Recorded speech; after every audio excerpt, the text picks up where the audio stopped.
Bismillahirrahmanirrahim. Assalamualaikum warahmatullahi wabarakatuh.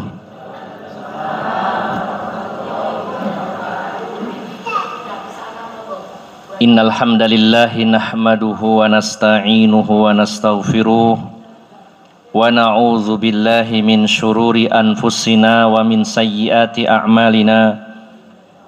May yahdihillahu fala mudilla lahu wa may yudlil fala hadiya lahu.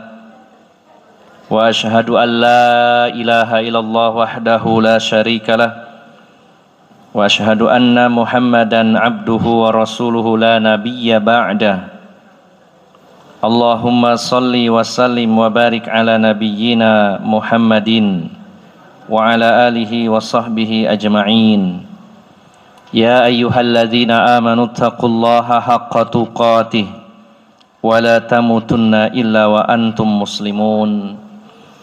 Ya ayyuhan nasu taqu rabbakumul ladzi khalaqakum min nafsin wahidah wa khalaqa minha zawjaha wa batha minhuma rijalan katsiran wa nisaa'a wattaqullaha alladzi tasaaluna bihi wal arham innallaha kana 'alaikum raqiba. Ya ayyuhalladzina amanu taqullaha wa qulu qawlan sadida yuslih lakum a'malakum wa yaghfir lakum dhunubakum wa may yuti'illaha wa rasulahu faqad faza fawzan 'azima. Amma ba'd. Para alim ulama, para ustadz, para ustadzah, para sesepuh yang senantiasa saya hormati dan saya muliakan, bapak-bapak dan ibu-ibu, jamaah majelis taklim, jamaah pengajian yang dirahmati Allah Subhanahu wa taala. Kita sangat bersyukur kepada Allah Subhanahu wa taala dengan sebesar-besarnya pada malam hari ini ditakdirkan dan diperkenankan oleh Allah Subhanahu wa taala untuk hadir di dalam majelis ilmu, untuk hadir di salah satu taman surganya Allah Subhanahu wa taala, untuk hadir bersama-sama sekumpulan malaikat sayyahun yang selalu hadir di majelis-majelis ilmu. Mudah-mudahan dengan sebab hadirnya kita di majelis ilmu, kita diberikan hidayah, diberikan pertolongan, dibimbing oleh Allah Subhanahu wa taala menuju jannahnya, menuju surganya Allah Subhanahu wa taala.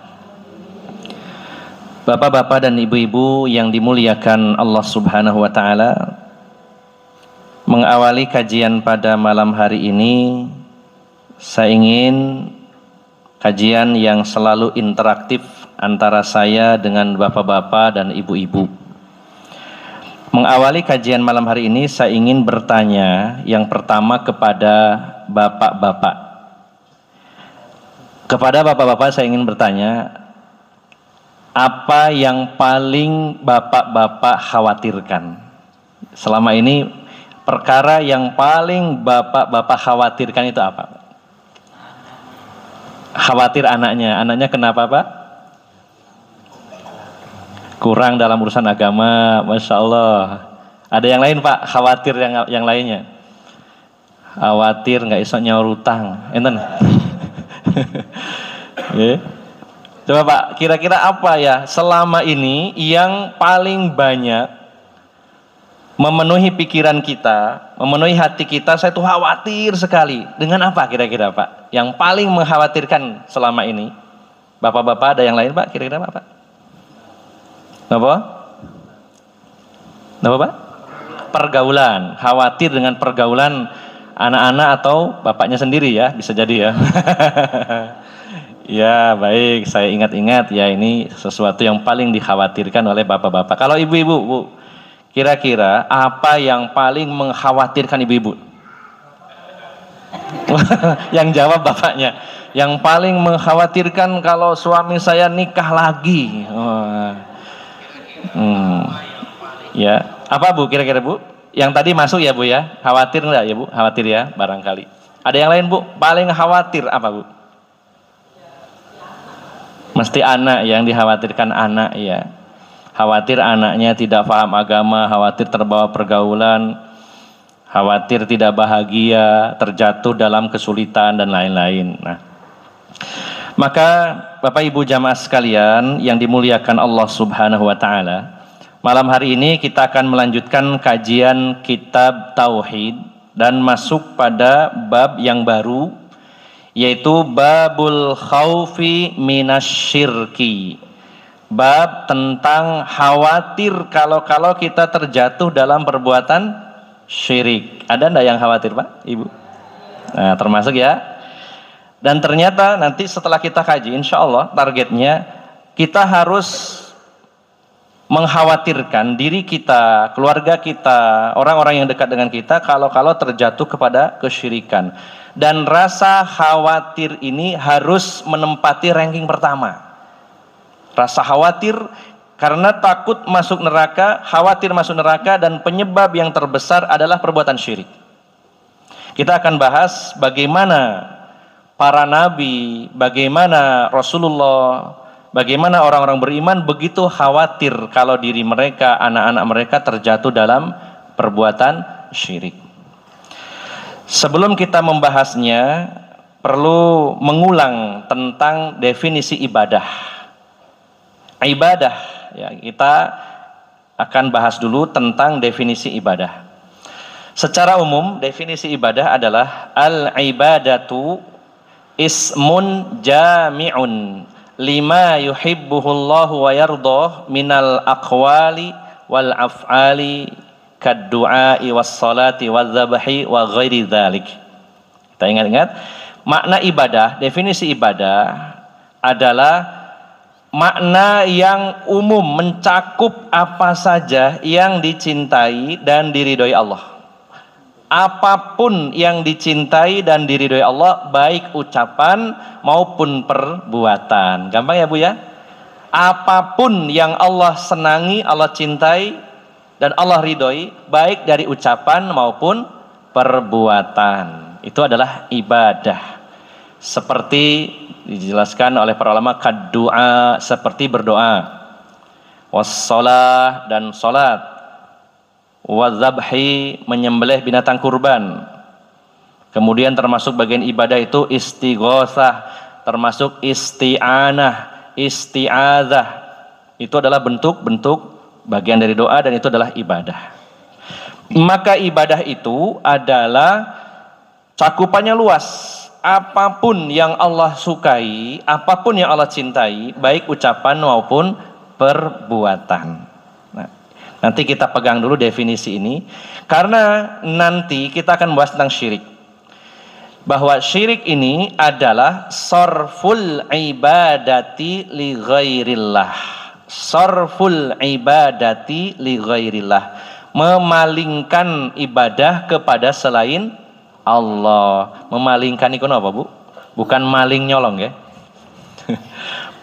Mengarahkan ya. Harusnya ibadah itu kepada Allah, tapi dia alihkan kepada yang lain. Jadi gampang, syirik itu begitu. Atau yang dijelaskan Rasulullah sallallahu alaihi wasallam, beliau mengatakan asyirku, syirik itu adalah antaj'alallaha niddan wa huwa khalaqaka. Engkau menjadikan tandingan, saingan bagi Allah, sementara Allah yang menciptakan kamu. Jadi kurang lebihnya, ibu-ibu, bapak-bapak yang dirahmati Allah Subhanahu wa taala, kita ini diciptakan oleh Allah, tujuannya adalah untuk beribadah kepadanya. Maka jika ada manusia yang mengalihkan ibadahnya kepada selain Allah, atau membuat tandingan-tandingan, saingan-saingan bagi Allah, maka dia termasuk berbuat syirik. Sudah jelas syirik ya Bu ya? Sehingga nanti bab-bab demi bab berikutnya adalah pembahasan yang paling banyak tentang jenis-jenis syirik, contoh-contoh syirik. Ini yang akan kita bahas pada bab-bab setelahnya. Maka mengawali pembahasan tentang syirik ini, penulis ingin menekankan bahwa kita ini harus betul-betul takut, khawatir kalau kita terjatuh dalam perbuatan syirik, termasuk juga khawatir kalau anak-anak kita, keluarga kita terjatuh dalam perbuatan syirik. Sehingga rasa khawatir itu menjadikan kita lebih serius lagi mempelajari tentang syirik dan menghindarinya. Kalau tidak ada rasa khawatir, kita akan teledor, nganggap biasa. Ya. Maka rasa takut, rasa khawatir dari sisi yang positif membuat orang yang memiliki rasa takut dan khawatir jadi hati-hati. Contoh saja dalam perang, ya, seorang tentara kalau tidak punya rasa takut dan nggak punya khawatir, kadang-kadang meremehkan musuh, kadang-kadang teledor. Makanya komandannya sering tanya, sampean wedi nggak? Wedi, dan bagus, berarti kamu hati-hati. Kalau nggak takut sama sekali malah bahaya, teledor, meremehkan. Maka rasa khawatir, rasa takut kalau terjatuh dalam kesyirikan membuat kita lebih serius mencari jalan keselamatan, lebih serius belajar tauhid, dan lawannya itu syirik. Nah, baik kita awali, karena mata saya kurang jelas, ini minus segini harus dekat lagi gitu ya. Kita awali qaulullahi azza wa jalla, diawali dengan firman Allah Subhanahu wa taala dalam surat An-Nisa ayat 48 dan juga 116. Jadi ada dua ayat yang bunyinya sama di surat yang sama. Surat An-Nisa 48 dan 116. Surat 4 ayat 48 dan 116.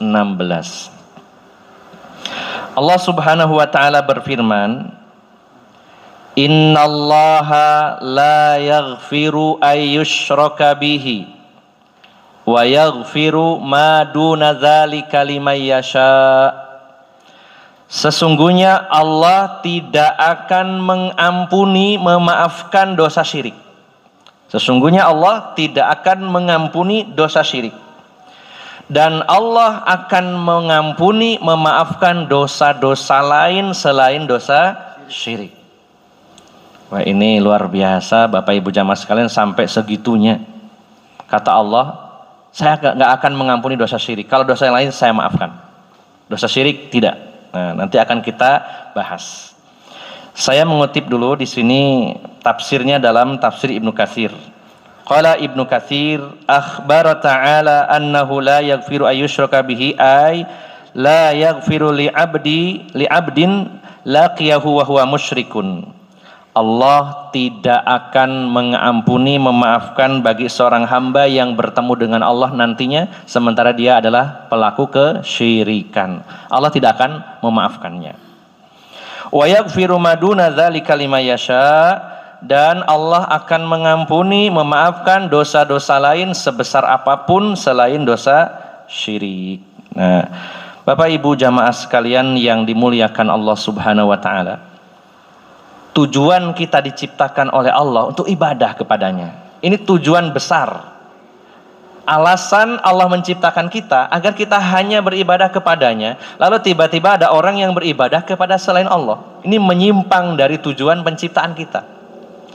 Makanya dosa syirik itu dosa yang paling besar. Di sini dikatakan sampai ya li'annahu aqbahul qabih.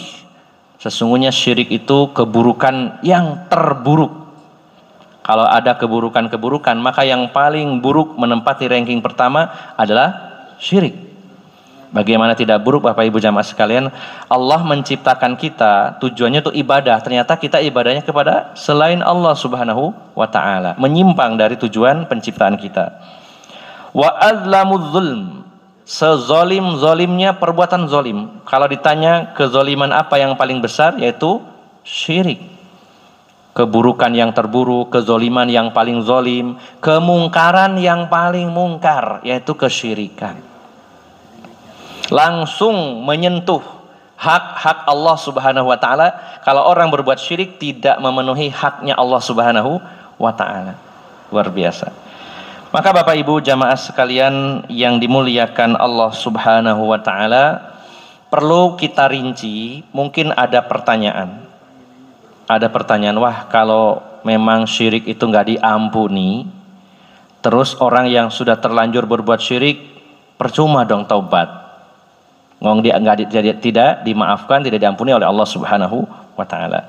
Bapak Ibu jamaah sekalian yang dimuliakan Allah Subhanahu wa taala, kita akan melihat ayat lain dan kita akan mengkompromikan dua ayat yang sepertinya bertolak belakang, kontradiksi. Yaitu di dalam surat Az-Zumar ayat 53. Ya, surat 39 ayat 53. Allah Subhanahu wa taala berfirman, "Qul ya ibadiyalladzina asrafu ala anfusihim la taqnatu min rahmatillah. Innallaha yaghfirudz dzunuba jami'a." Katakan wahai Muhammad kepada hamba-hambaku yang telah melampaui batas, telah berlebih-lebihan atas diri mereka. Wahai Muhammad, tolong sampaikan kepada hamba-hambaku, kepada umatmu yang terlanjur berbuat dosa dengan dosa yang banyak sekali. La taqnatu min rahmatillah. Jangan pernah putus asa dari rahmat Allah. Jadi maksudnya, kalau ada di antara hamba-hambaku ini berbuat dosa, jangan putus asa. Karena orang itu kadang sudah terlanjur banyak dosanya, akhirnya putus asa. Wis aku iki kakean dosa, percuma tobat, wis diterusno ae lah. Terlanjur basah ya sudah, mandi sekalian gitu ya. Itu orang yang putus asa. Dia menganggap, meyakini bahwa karena dosa saya terlalu banyak, Allah enggak mungkin memaafkan. Wis kadung kakean iki kayaknya wis enggak mungkin dimaafkan saya ini. Maka kata Allah, katakan wahai Rasulullah kepada mereka, jangan putus asa dari rahmat Allah. Kalaupun mereka melakukan dosa sepenuh langit, sepenuh gunung, sepenuh awan, sepenuh pasir di dunia ini, maka Allah nyatakan, innallaha yaghfirudz dzunuba jami'an. Sesungguhnya Allah mengampuni dosa itu semuanya dosa. Semua dosa. Kalau kita lihat sekilas, ayat yang tadi dengan yang ini sepertinya bertentangan ya Pak. Ayat tadi mengatakan Allah nggak akan mengampuni dosa syirik dan mengampuni dosa selain syirik. Tapi ayat ini mengatakan Allah akan mengampuni semua dosa, termasuk di dalamnya syirik, semua dosa. Kira-kira gimana Bu ini mengkompromikannya Bu? Apakah Al-Quran itu bertentangan antara satu ayat dengan ayat lainnya? Tentu tidak. Maka ditempuh langkah terbaik yaitu thariqatul jam'i, menggabungkan, mengkompromikan dua dalil, baik ayat dengan ayat, hadis dengan hadis, ayat dengan hadis yang sepertinya kontradiksi, bertentangan, dikompromikan. Maka saya jelaskan dulu Bapak Ibu jamaah sekalian. Orang yang berbuat dosa, apapun dosanya, kalau dia bertaubat dengan taubatan nasuha, taubat yang sebenar-benarnya, nasuha, saya ibu nasuha nggih. Ibu nasuha ini artinya murni ya. Jadi kata-kata nasoha itu sama dengan kata kholaso. Pernah dengar kata ikhlas? Dari kata akhlaso yukhlisu ikhlas. Itu sama dengan nasoha yansohu, ya sama ya. Sebagaimana dalam hadis ad-dinun nasihah, nasihat. Secara akar bahasanya nasoha sama dengan kholaso, artinya memurnikan. Jadi kalau taubat nasuha, taubatan nasuha artinya taubat yang murni, beneran. Taubat yang sesungguhnya. Saya ulangi Bapak Ibu jamaah sekalian. Kalau ada orang selama hidupnya dia berbuat dosa sebesar apapun, sebanyak apapun dan semua jenis dosa, kalau dia bertaubat dengan taubatan nasuha, taubat yang sebenarnya, taubat yang memenuhi syarat-syarat taubat, maka Allah akan ampuni semuanya, seluruhnya, dosa apapun, termasuk dosa syirik. Kalau dia taubat, Allah akan ampuni. Dia taubat sebelum meninggal dunia, maka semua dosanya diampuni oleh Allah Subhanahu wa taala. Nah, jika ada orang berbuat dosa, sangat banyak dosa-dosanya, lalu meninggal dunia dan belum sempat taubat, saya ulangi ya, berdosa, dosanya banyak, berbagai macam jenis dosa, lalu meninggal belum taubat, maka inilah yang akan dirinci oleh Allah Subhanahu wa taala. Kalau dosanya itu dosa syirik, Allah nggak akan maafkan. Kalau dosa selain syirik, nah di sini dikatakan selain dosa syirik, ya, dakhilun tahtal masyiah, insya'a ghufirahu liman laqiyahu bi wa insya'a adzabahu. Kalau dosanya itu syirik, belum taubat, Allah nggak akan pernah memaafkan. Tapi kalau dosa selain syirik, berzina, membunuh, minum minuman keras, korupsi, ya, berbuat zalim, selain syirik, dia belum taubat, maka kemungkinannya dua, Allah ampuni atau Allah siksa di neraka, tapi tidak selamanya. Tidak selamanya, ya. Maka Bapak Ibu jamaah sekalian yang dimuliakan Allah Subhanahu wa taala, dua ayat ini tidak bertentangan. Semua dosa akan Allah ampuni tanpa terkecuali kalau taubat sebelum meninggal. Tapi kalau sudah terlanjur meninggal belum taubat, akan dilihat dosanya apa dulu. Kalau dosanya syirik tidak dimaafkan, masuk neraka selama-lamanya. Tapi kalau dosa selain syirik, dia gak berbuat syirik, maka bisa saja diampuni, bisa juga disiksa dulu, tapi tidak selama-lamanya karena dia tidak berbuat syirik. Dia ahli tauhid, akan diangkat oleh Allah Subhanahu wa taala. Nanti ada proses pengambilan tahanan di neraka, dibebaskan sebelum waktunya, ya. Ada yang sebelum waktunya selesai hukuman sudah dapat apa ya kalau di dunia ini namanya? Amnesti atau apa ya?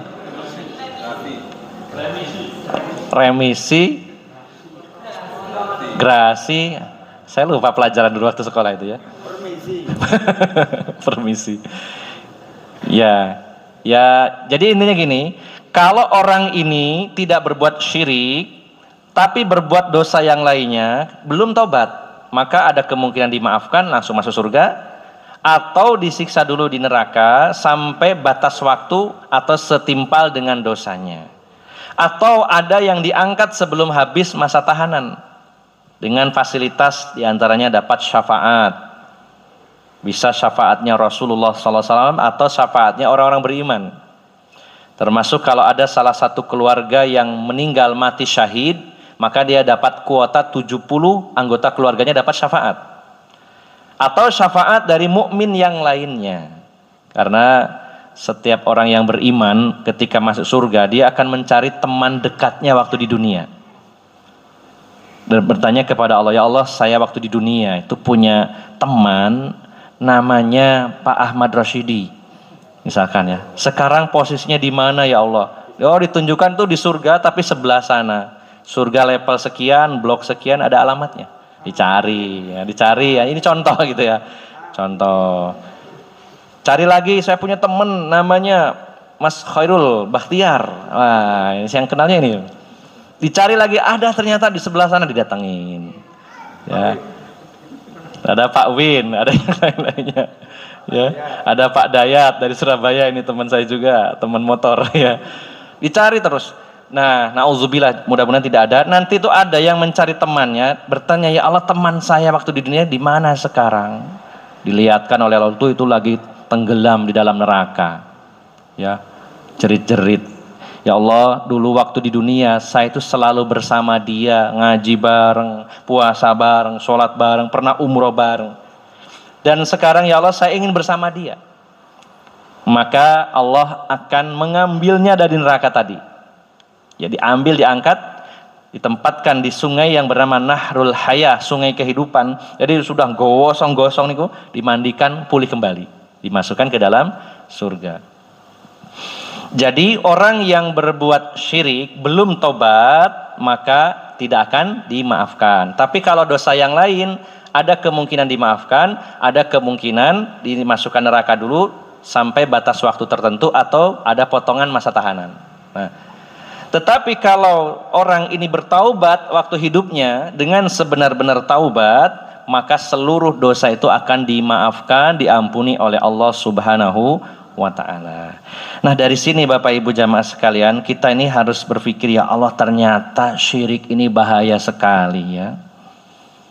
Kalau sampai ada orang melakukan perbuatan syirik belum taubat, ya Allah, nauzubillah, tidak ada maaf dari Allah Subhanahu wa ta'ala. Sementara sudah kadung di akhirat, tidak bisa diralat. Ya Allah, saya minta izin balik lagi ke dunia ya. Mau meralat, mengoreksi di hair ya, kalau ulangan di hair. Tidak bisa. Sudah kadung di sana, selesai di sana. Dan sudah terlanjur berbuat syirik, belum pernah bertaubat, maka Allah nggak akan maafkan. Selama-lamanya di dalam neraka. Siapa yang tidak khawatir, ibu bapak sekalian? Sementara kalau kita tidak ngaji, takutnya terjatuh dalam perbuatan syirik. Harus khawatir. Justru hari-hari kita, waktu-waktu kita harus mikir, ya Allah, saya takut kalau saya ini terjatuh dalam perbuatan syirik, dan saya takut anak saya, keluarga saya terjatuh dalam syirik. Terus syirik itu apa saja ya? Tak ngaji biar tahu, biar saya nggak melakukan perbuatan syirik. Nah, pentingnya ngaji ini ngoten Bu, ya. Masya Allah, sangat membahayakan sekali nasib kita di akhirat. Bahkan sebenarnya orang yang berbuat syirik di dunia itu sudah susah. Yang pertama, orang berbuat syirik, dia merendahkan dirinya. Ya, karena kenapa? Kalau orang bertauhid, dia hanya menyembah Allah, dan itu sangat pantas dan seharusnya. Sementara orang yang berbuat syirik, dia menyembah, beribadah kepada makhluk. Kiai Slamet. Ya, kepada Kiai Slamet. Bukankah di dunia ini, Bapak Ibu jamaah sekalian, hanya ada dua, Al-Khaliq, yaitu Allah sang pencipta. Dan yang kedua adalah makhluk yang diciptakan. Tidak ada yang tengah-tengah. Yang ada cuma Al-Khaliq, pencipta, yaitu Allah, dan makhluk. Semua yang selain Allah itu makhluk. Tidak ada Tuhan lain. Tidak ada setengah Tuhan, setengah makhluk. Tidak ada. Jadi kita tanamkan dalam keyakinan kita bahwa di dunia ini cuma ada dua. Khaliq, pencipta, dan makhluk yang diciptakan. Siapapun, apapun selain Allah, semuanya makhluk. Mau malaikat, mau jin, mau binatang, semuanya makhluk.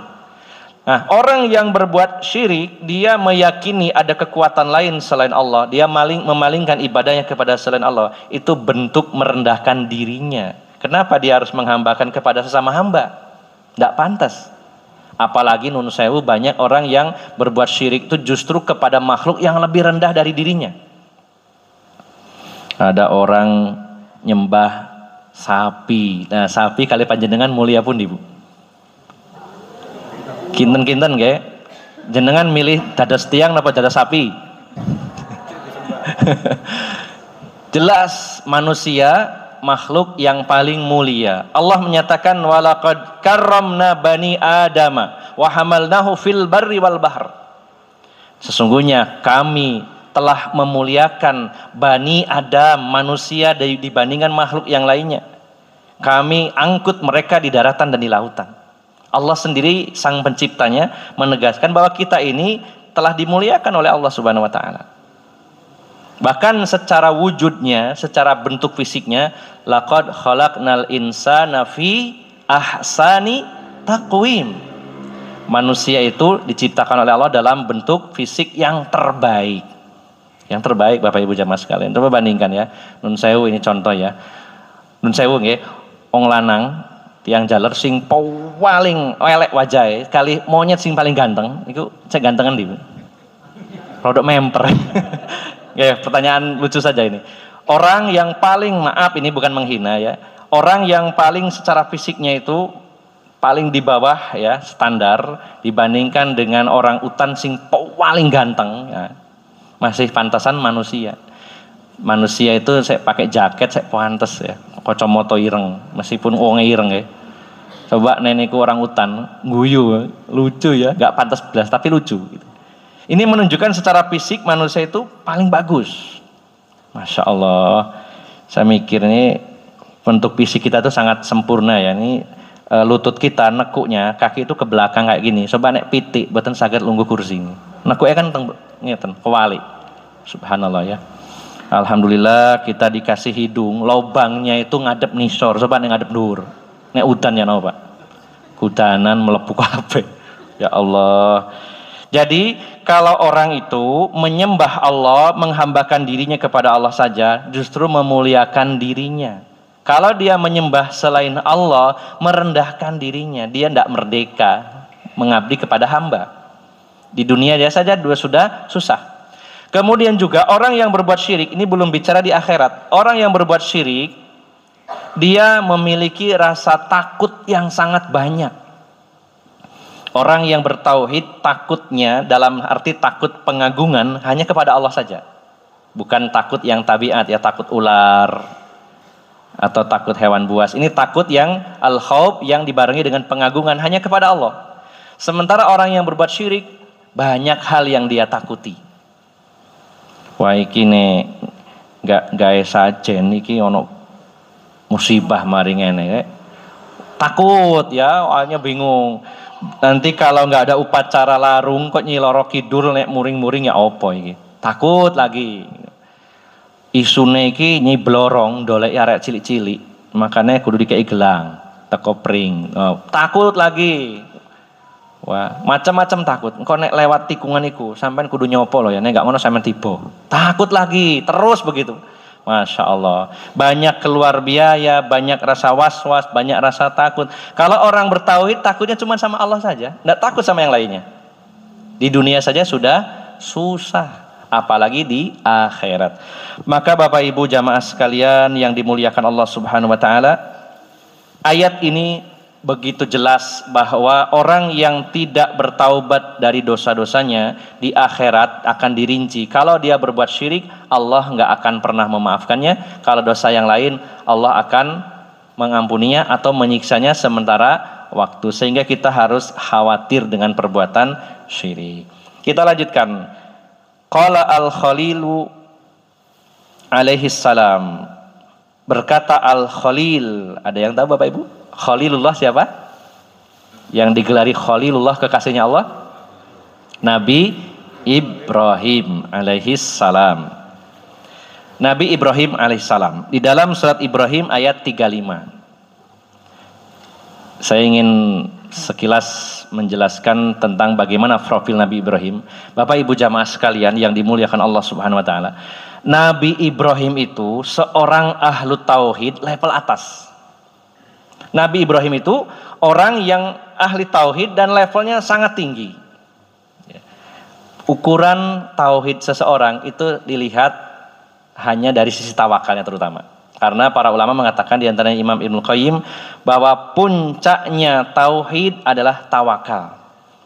Fa'alaihi tawakkalu in kuntum mu'minin. Hendaknya kalian bertawakal kepada Allah jika kalian beriman, jika kalian bertauhid. Maka barometer orang ini bertauhid atau tidak, atau tauhidnya seberapa dalam, lihat tawakalnya. Semakin tawakal kepada Allah, tauhidnya tinggi. Levelnya berbeda-beda setiap orang. Ane panjenengan masih mikir, kok nek bapak mati, aku kok sing nyicil utang sopo ya. Nah, tauhidnya masih ditingkatkan lagi ya. Kalau masih pikirannya seolah-olah yang ngasih rezeki suaminya. Wah engko nek misale bapake pensiun ya apa iki gurung lunas sembarang kali. Seolah-olah suaminya yang memberi rezeki. Maka naikkan levelnya. Jangan sampai ketawakalan kita kepada manusia. Nabi Ibrahim termasuk tokoh dan beliau adalah ahlu tauhid level atas.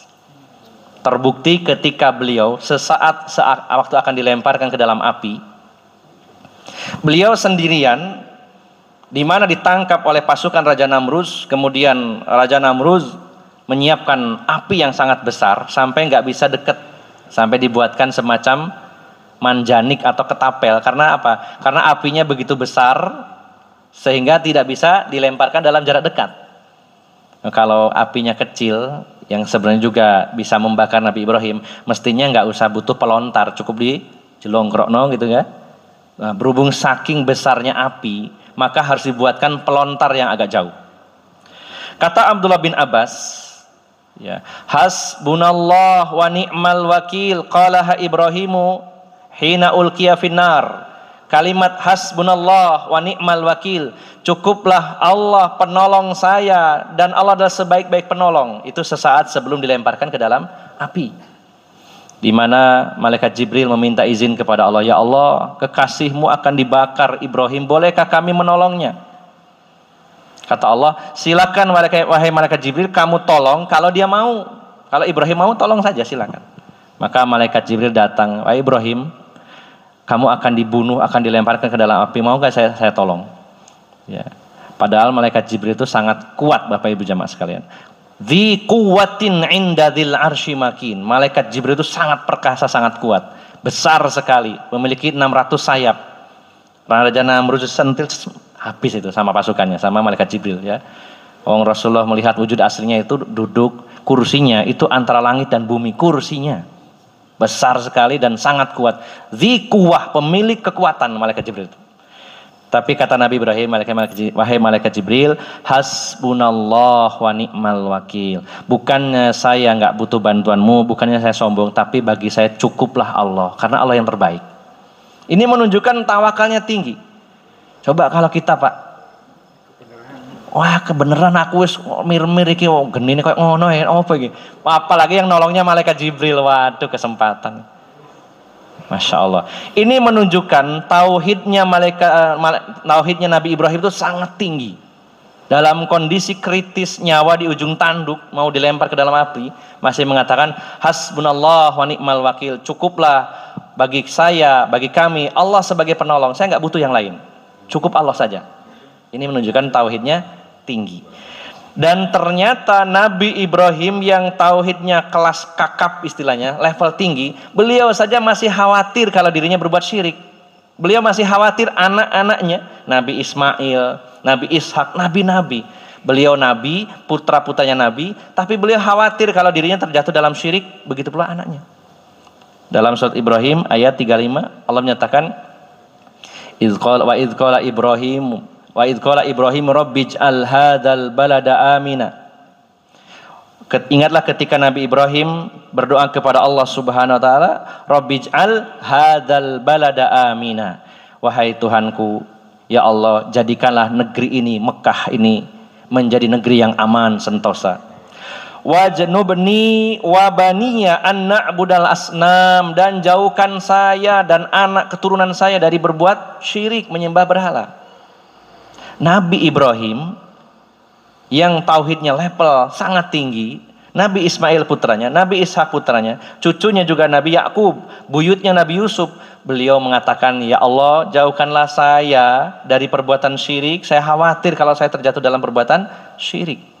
Dan jauhkan pula anak keturunan saya dari perbuatan syirik. Coba kita renungkan sejenak, ya Allah, Nabi Ibrahim ahli tauhid saja khawatir. Nah, bagaimana dengan kita, Pak? Kita ini nabi juga bukan, ya, orang biasa.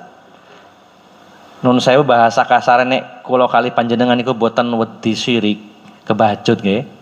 Kebacut bahasan. Nabi Ibrahim saja yang sudah levelnya atas masih khawatir. Masa kita nggak khawatir? Nah, di sini bab ini menegaskan seperti itu, Bapak Ibu jamaah sekalian. Sehingga kita perlu waspada, hati-hati, terus belajar, jangan sampai saya, anak saya, keturunan saya berbuat syirik. Karena begitu besar dosanya, kemungkaran yang paling mungkar, kezoliman yang paling zolim, keburukan yang paling buruk, ya. Sehingga khawatir. Sebagai contohnya figur yang kita jadikan teladan adalah Nabi Ibrahim alaihissalam. Saya tambahkan satu lagi, yaitu sebuah hadis, ya. Dalam hadis Rasulullah SAW, dalam hadis riwayat Imam Ahmad, Rasulullah SAW bersabda, akhwafu ma akhafu alaikum asyirkul asghar. Saya ini, perkara yang paling saya takuti atas kalian adalah syirik kecil. Fasu'ila anhu, lalu ditanya oleh para sahabat tentang syirik kecil itu apa? Beliau mengatakan ar-riya. Beliau bersabda, yaitu riya, ingin dilihat, ingin dipuji. Dia beribadah harusnya untuk Allah, tapi diniatkan untuk dipuji orang. Itu syirik kecil. Jangan lihat kata kecilnya, tapi kata syiriknya. Apa yang perlu kita perhatikan dan kita garis bawahi, Rasulullah saja mengkhawatirkan para sahabat, manusia terbaik, mengkhawatirkan manusia-manusia terbaik, para sahabat berbuat syirik. Bukankah manusia yang hatinya terbaik adalah hatinya Rasulullah SAW, kemudian para sahabat? Abdullah bin Mas'ud mengatakan, innallaha yanzuru ila qulubil ibad fawajada qalba Muhammadin sallallahu alaihi wasallam khairu qulubil ibad. Allah melihat hati hamba-hambanya, seluruh hati manusia Allah lihat. Dan Allah mendapati hatinya Rasulullah Muhammad sallallahu alaihi wasallam adalah hati yang terbaik di antara manusia. Maka Allah pilih beliau menjadi utusannya, menjadi nabinya yang terakhir. Al-Quran diturunkan kepada beliau, manusia pilihan. Lalu kata Abdullah bin Mas'ud, "Tsumma yanzuru ila qulubil ibad, fawajada quluba ashabi Rasulillah sallallahu alaihi wasallam khairu qulubil ibad."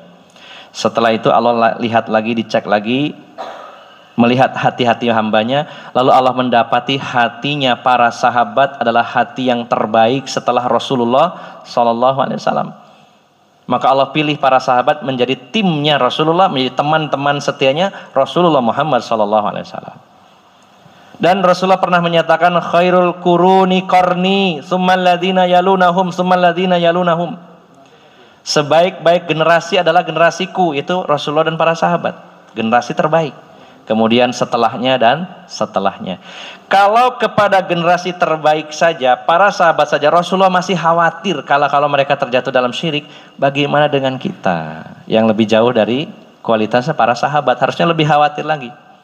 Jangan terlalu pede, aku selamat mesti mlebu swarga ya. Boleh berprasangka baik, berharap, tapi harus sesuai faktanya. Ya, jangan kegeeran, nggih. Kalau kalian panjenengan GR mlebu swarga tapi masih nggak hati-hati hidupnya. Ya.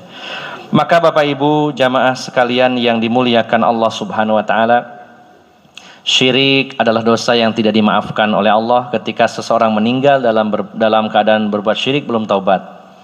Kemungkaran yang paling mungkar, kezaliman yang paling zalim, keburukan yang paling buruk. Menyimpang dari tujuan penciptaan manusia yang harusnya mengabdi kepada Allah, dia mengabdi kepada yang lainnya. Nabi Ibrahim khawatir dirinya dan putra-putra beliau, padahal mereka adalah nabi-nabi Allah. Manusia pilihan masih khawatir. Rasulullah mengkhawatirkan para sahabatnya berbuat syirik, maka kita layak lebih khawatir dengan diri kita kalau terjatuh dalam perbuatan syirik. Oleh karena itu, keadaan atau kondisi hati kita setiap saatnya harus selalu khawatir, waspada, jangan sampai kita terjatuh dalam perbuatan syirik. Dan itu diawali dengan belajar. Kita tidak tahu apapun tentang syirik kalau kita tidak mau belajar.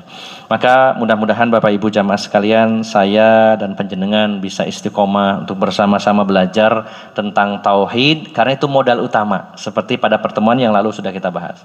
Dan kita semoga istiqomah untuk terus belajar apa itu syirik, lawan dari tauhid. Alasan mengapa Allah mengutus para nabi dan rasul awalnya adalah karena adanya kesyirikan di muka bumi ini.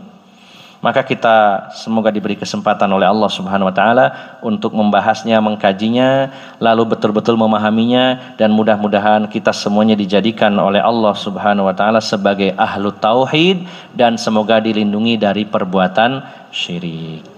Dan sebelum dilanjutkan dengan sesi tanya jawab, ada ucapan terima kasih dari tuan rumah, dari Ibu Hajah Nasuha kepada kita semuanya. Dengan doa-doa kita, alhamdulillah Abah Rory sudah kembali ke tanah air dalam keadaan selamat, dan juga alhamdulillah beliau diberi rizki oleh Allah punya tempat tinggal di Madinah ya, sehingga kalau panjenengan pas ke Madinah monggo mampir ngoten nggih wajah mampir. Alhamdulillah. Kapan kalau kali panjenengan nggih gadah villa teng Madinah. Amin ya. Kalau memang belum ditakdirkan, mudah-mudahan villanya di surga nanti nggih. Tapi mudah-mudahan kalau punya kesempatan, masya Allah ya, di hari kiamat nanti kota yang tidak dimasuki Dajjal adalah Madinah, Mekah dan Madinah. Maka kalau punya tempat tinggal di sana, masya Allah ya, wah ini Dajjal muncul, berangkat saja ke sana. Nah, gitu ya. Monggo nggih nabung riyen nggih. Barangkali panjenengan mau beli villa di Madinah, nabung riyen. Kin titip Barori nggih. Titip setunggal ngaten nggih. Amin nggih. Alhamdulillah nggih. Sebelum kita tutup, barangkali ada yang kurang jelas dari pembahasan hari ini atau malam hari ini, saya persilakan Bapak Ibu untuk menyampaikannya. Monggo bila ada. Nggih, monggo Pak, silakan.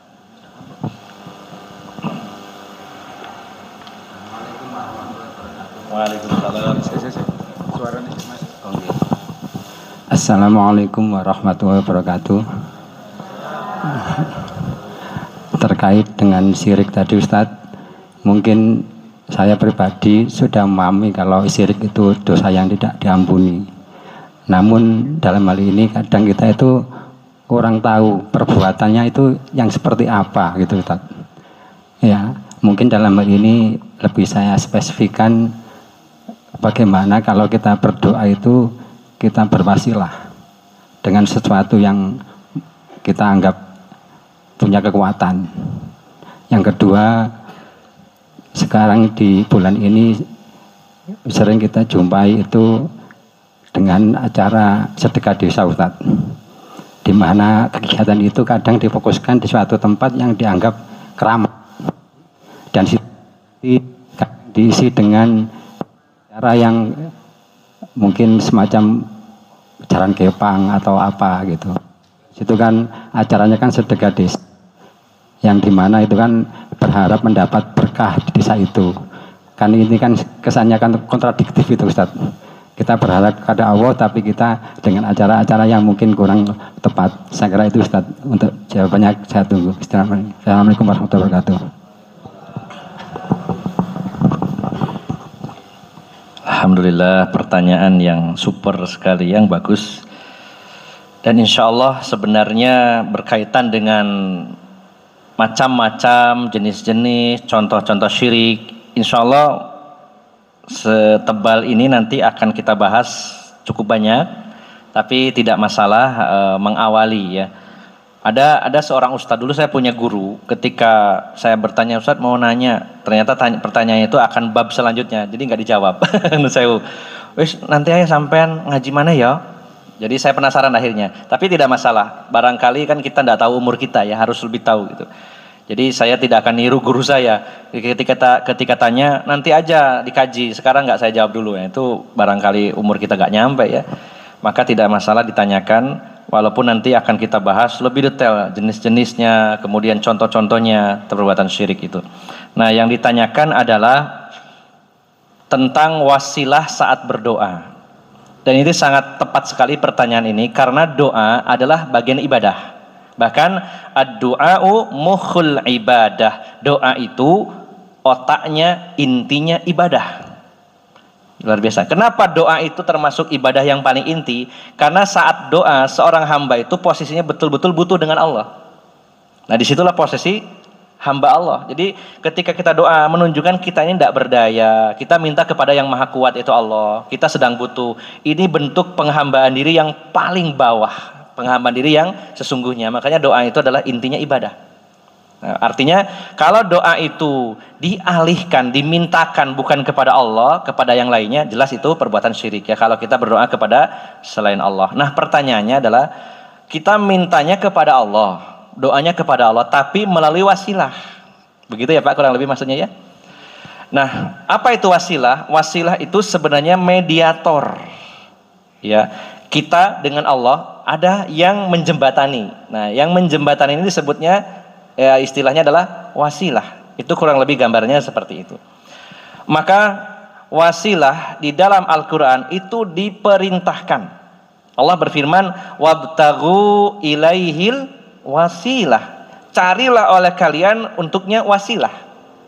Nah, tetapi wasilah ini atau istilah lainnya tawasul, ya, tawasul atau wasilah itu sama. Wasilah itu ada wasilah yang syar'iyah, yang disyariatkan, ada wasilah yang syirkiyah, justru mengandung unsur kesyirikan. Dulu orang-orang musyrikin Mekah, dan itu Rasulullah menyimpulkan mereka bukan mukmin ya. Mereka sebenarnya bukan bangsa, bukan suku yang tidak mengenal Allah. Mereka mengenal Allah.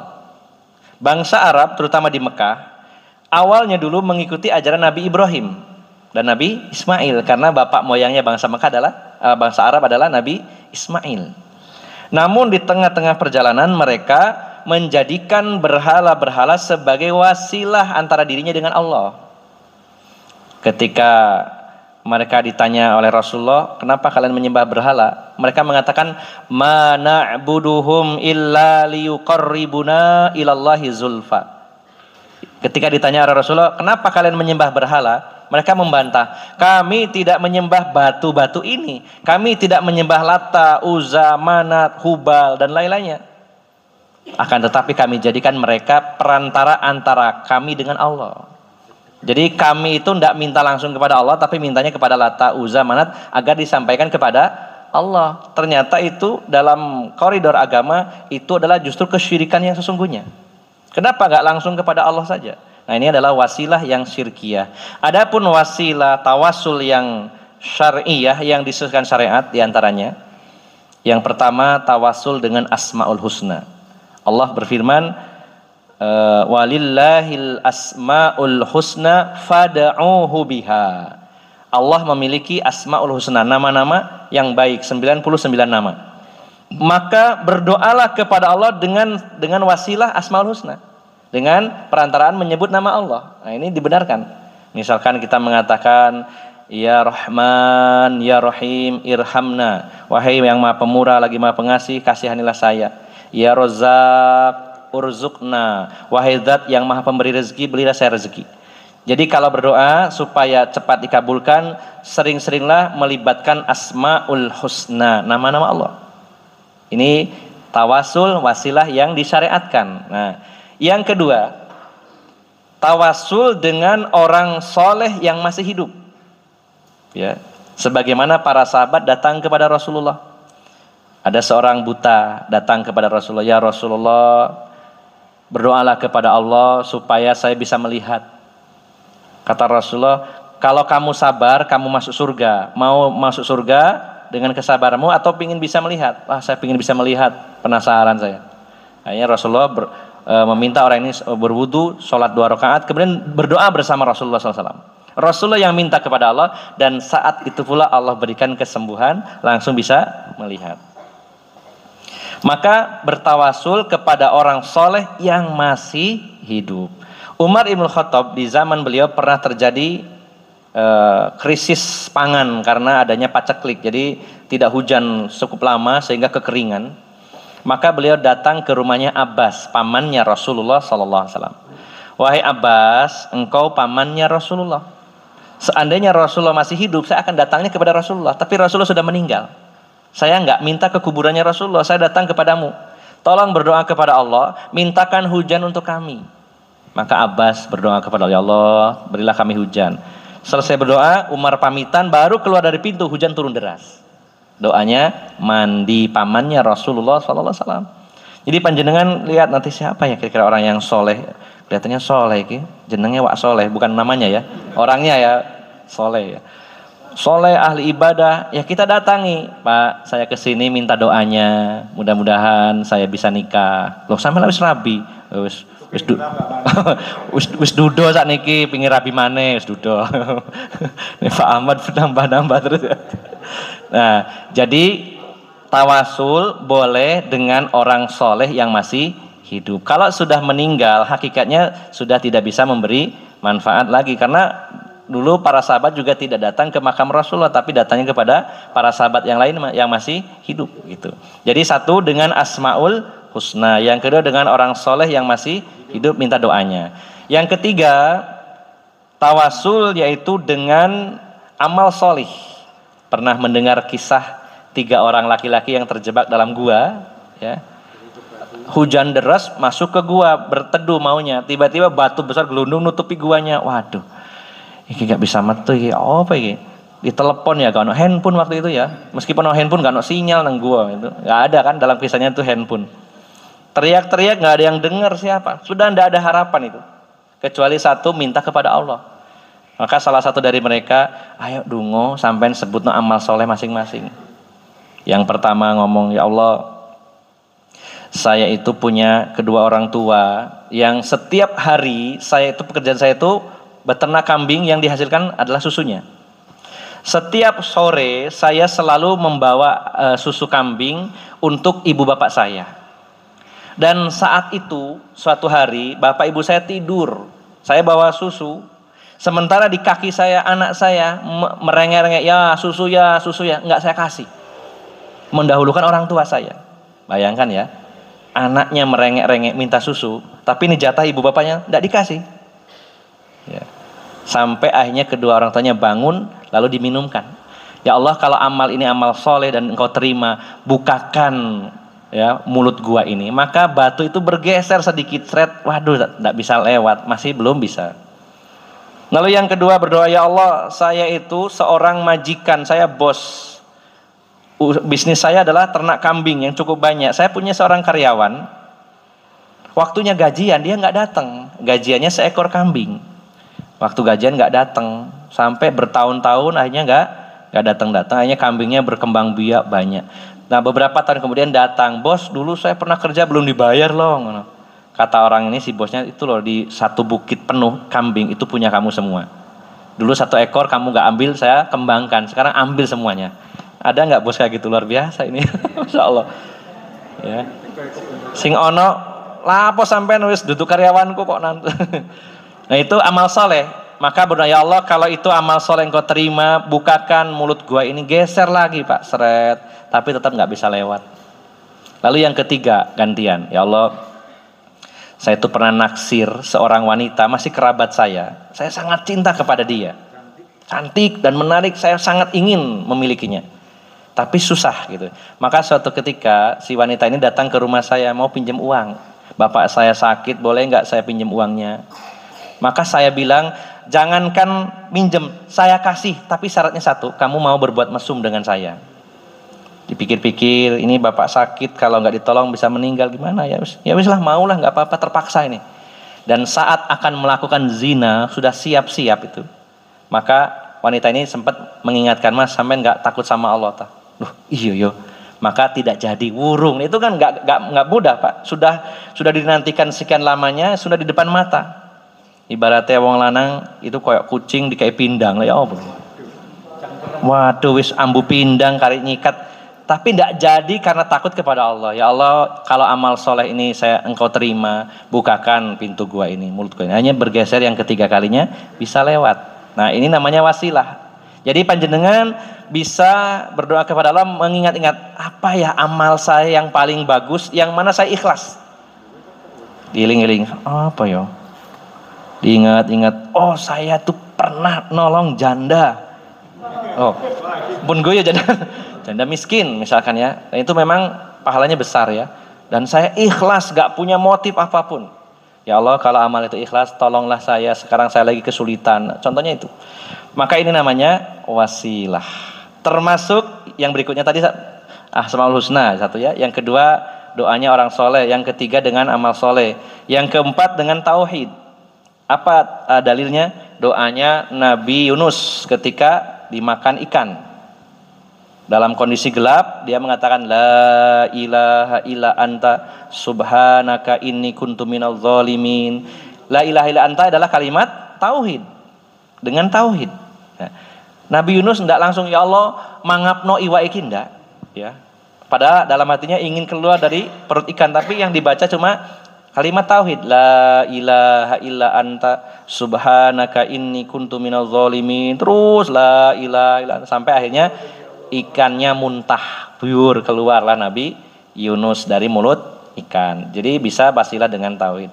Jadi kalau ada di antara saudara kita yang bertanya, wasilah iku oleh napa mboten? Tawasul iku oleh? Boleh, bahkan diperintahkan, tapi yang disyariatkan. Jangan bertawasul dengan yang dilarang. Contohnya tadi dengan berhala ya, dengan orang-orang yang sudah meninggal dunia dan lain-lain, itu nanti akan kita bahas lebih detail lagi. Jadi kesimpulannya tawasul disyariatkan bila itu sesuai anjuran dan perintah Allah dan Rasulnya. Kemudian yang kedua tadi apa? Tentang sedekah desa. Secara asal namanya sedekah itu bagus, namanya sedekah. Namun perlu didetailkan modelnya seperti apa. Jika di sana ada ritual, datang ke gerumbul, ada pohon besar di sini dulu sing babat deso, babat alas, mbah sing dan sebagainya, terus dipersembahkan kepadanya, ya.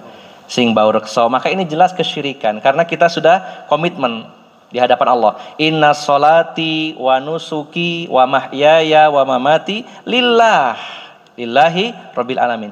Sesungguhnya salatku, persembahanku, korbanku, hidupku dan matiku lillahi rabbil alamin, hanya untuk Allah. Tapi faktanya inna sholati, memang salatku untuk Allah, tapi nusuki, korbanku li bau rekso, sing bau rekso, kan tidak sesuai gitu. Jadi perlu dirinci dulu sedekah desanya modelnya seperti apa. Ya. Kalau itu wah masak-masak ya masak-masak terus dimakan bareng dungo nang Allah. Ya paling tidak itu acara yang mengada-ngada. Tapi kalau bicara syirik atau tidaknya harus didetailkan dulu. Ritualnya seperti apa?